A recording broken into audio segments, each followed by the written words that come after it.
Hello, my name is Rebecca Zamanek, and I was born in Bryan, Texas. I have a younger sister, and my parents are divorced. My mother's family are from Ohio and England, but we do not have much interaction with them.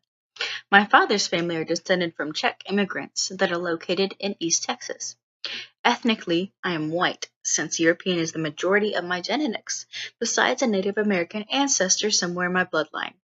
Many of the values and attitudes that I hold are from my father's family, as they are nearby and have often been involved in my life since I was born.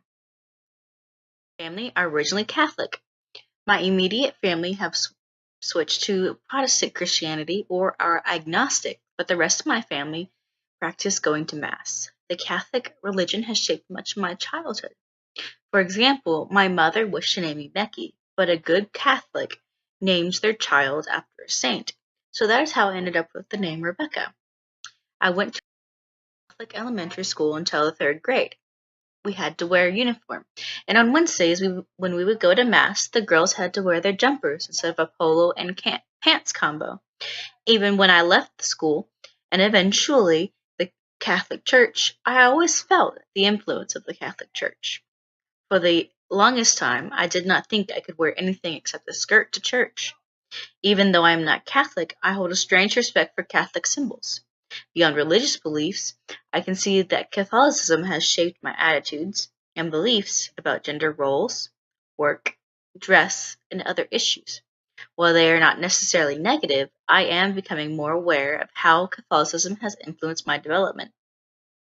Coming from a white, working-class family with a Catholic background did not make me stand out in the community. I was, one could say, the average. Once I started in public school, I became exposed to a larger pool, especially in high school, where I interacted with individuals from Hispanic and Asian cultures. I did not have many opportunities to interact with African Americans, so I struggled to relate to their cultures. It was, and still is, a struggle not to judge people by the standards of my own culture.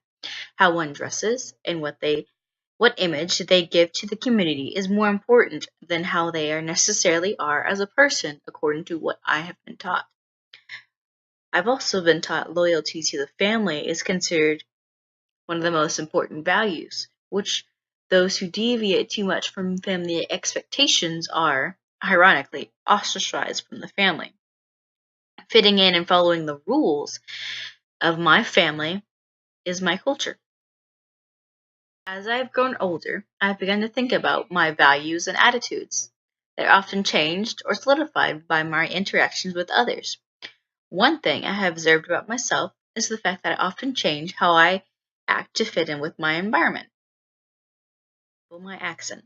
When I went away for college, I did not have the stereotypical Texas accent.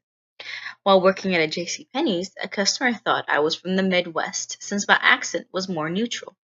Now that I have moved back home with my family in College Station, my accent has become more pronounced, and I say such things as yonder and feeder. This adaptation to navigate different cultures I have to interact with, such as a work environment, a church, or a friend group.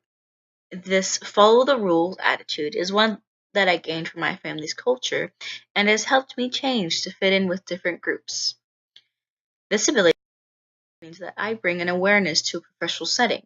I often have limited conflicts in a work environment since I adapt to the work culture.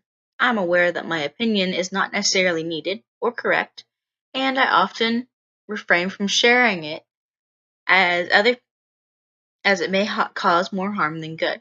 Perhaps the best way to say it is that I have become aware that other people have values and attitudes that they were taught from their cultures that are different from my own.